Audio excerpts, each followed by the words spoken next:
In this video, I want to give you an introduction to meditation because there are a lot of misconceptions about the subject. Now, many people have the wrong idea about meditation. They think it's all hippy-dippy, something people did in the 1960s. A new age way to achieve enlightenment or to recreate the effects of hallucinogenic drugs, that sort of thing. Others associate it with religions like Buddhism, for example. Well, it can be all of those things, but at its most basic, meditation means trying to control and focus your thoughts or to clear your mind, or both. Essentially, it's the equivalent of training your attention. It's deciding what you want to concentrate on and what you don't. So in a way, it's reprogramming your brain, reprogramming your natural computer to be more focused and more guided. Now, so often our thoughts are reactive. We're constantly being distracted and taken from one experience to another, whether that's due to television or to music or to your smartphone or to the internet or to something else entirely. Our thoughts are always all over the place. We hear something and we react to it. But when you meditate, you'll be effectively controlling your thoughts. And when you do this, you're going to become introspective and you'll start to reflect on the very nature of thought itself. And as you do, you'll learn to remain in control of your thoughts and to prevent yourself from becoming easily distracted, stressed, angry, or from otherwise experience inappropriate or unhelpful emotions. And this is a highly valuable form of training and one that's particularly relevant in today's fast-paced and constantly connected world. Everything's just going on all the time. As I was saying just now, the phone might ring in a minute and you'd have to answer it and something else might happen and you're constantly being bombarded. But meditation, when you learn how to meditate, it can help us to conquer stress, to improve concentration in a range of tasks. You can really sort of drill down and focus your brain on whatever you want to focus on. Fortunately, meditation is starting to make its way into the mainstream.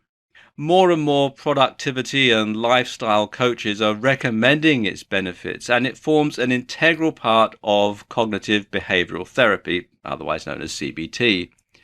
And this is currently the most popular form of clinical intervention for a whole host of psychological difficulties. So the question then becomes where to start. Well, let's look at some different types of meditation and some of the different terms. Now, bear in mind that you don't have to stick rigidly to any one of these, and you can actually create your own kind of meditation if you wish. Nevertheless, any of these will provide you with a good starting point to do more of your own research and to start practicing the art of meditation. Okay, let's look at the different types of meditation.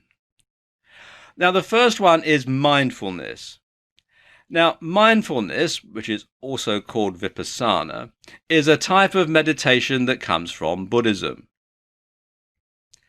And it's also the form of meditation that's perhaps most widely used in the Western world today, and a good example of this being its use within CBT.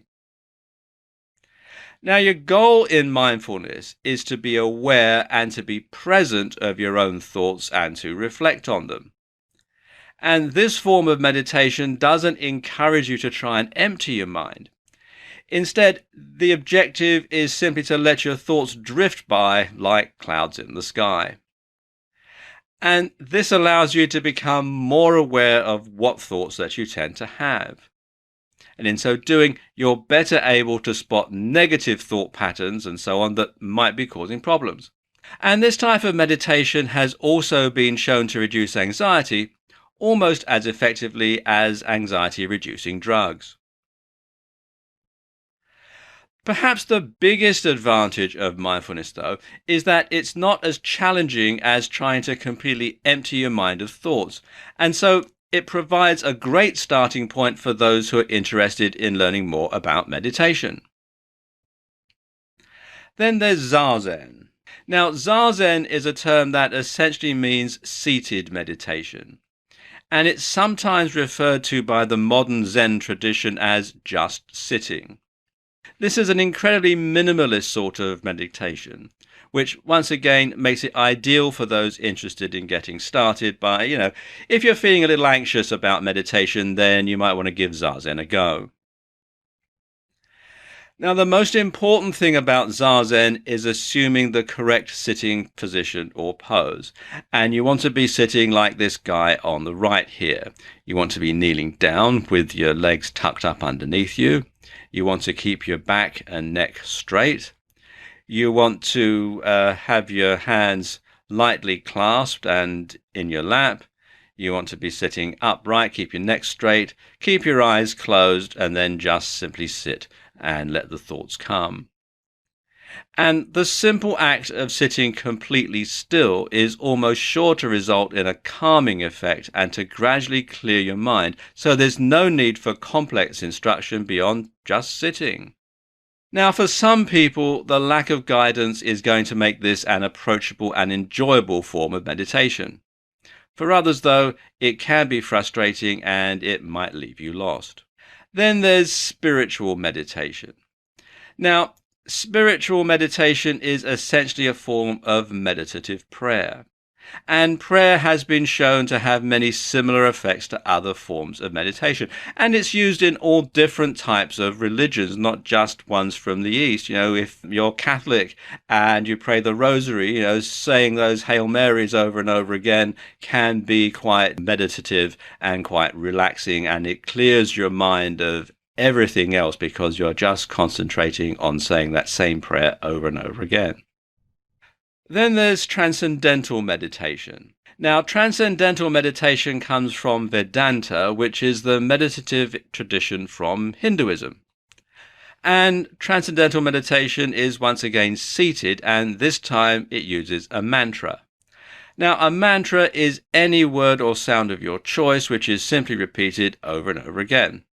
Or you could simply concentrate on the sound of your breathing. That's another way to do transcendental meditation. The ultimate objective of transcendental meditation is transcendentance. And this is the meditation that is used as the path to enlightenment, which is reportedly a feeling of oneness with the universe and perfect contentment. In reality, though, enlightenment is probably just a brain state achieved by relaxing areas of the brain and getting them to shut down. And this is something that takes years to master and is highly elusive. If you use transcendental meditation with the sole objective of reaching this state of mind, then I'm afraid you're likely to be disappointed. When done correctly, though, transcendental meditation is an ideal way to relax and move your thoughts away from stress. And it can be used to calm the heart rate and is a fantastic coping mechanism if you suffer with anxiety. It's also quite difficult, though, and many people give up after becoming frustrated at the ability to quiet their inner voice. The secret to success, then, is to go easy on yourself and not to try and force it. Then we've got focused meditation. Now, as with transcendental or mantra meditation, focused meditation involves the practice of trying to completely clear your thoughts by focusing on something else. Mantra meditation is one form of focused meditation, but you could alternatively try focusing on an external stimuli or even on something like a candle flame. That's always very good to try. Then there's guided visualization. Now, the guided part of this process involves listening to a recording which will often describe the scene that you're in. This kind of meditation is great for relaxing and for moving your thoughts away from the hustle and bustle of daily life before you achieve the ability to block out your surroundings through other forms of meditation. Then there's movement meditation. And a great example of this is Tai Chi Chuan, which is a martial art practiced incredibly slowly, involving a set of gentle movements. While it takes time to learn something like a Tai Chi set, you can practice movement meditation by using a dance routine or even by just swaying gently from side to side. Then there's Vipassana. And Vipassana is Theravada meditation, Theravada being a branch of Buddhism. This is meditation which involves close attention to sensation, with the goal being to discover the nature of existence. This form of meditation comes from Buddhism and was believed to be the type practiced by Buddha himself. Then there's Vajrayana. Vajrayana meditation is a complicated and advanced form of meditation, which involves the goal of becoming more Buddha-like. There are various types of meditation within Vajrayana, such as Mahamudra. This form of meditation involves attempts to empty the mind once again, this time by simply doing nothing to the extent that you aren't even focused on trying to meditate. Both the Theravada and Vajrayana forms of meditation are advanced methods and require years of practice to perfect. An understanding of the surrounding beliefs and the cultures is also helpful, so you can put everything into the right sort of context. You can also combine different types of meditation to suit your needs or the situation you may face. So, for example, you might decide to use Vajrayana meditation to psych yourself up for a competition or to prepare for an interview, and then use Theravada meditation to calm down afterwards or to chill out before bed. You can use mindfulness to help make difficult decisions by reflecting on your thoughts in a non-pressured manner, or to help correct damaging thought patterns. And you can use transcendental meditation to give your brain a rest when you're on a long, boring train or bus journey.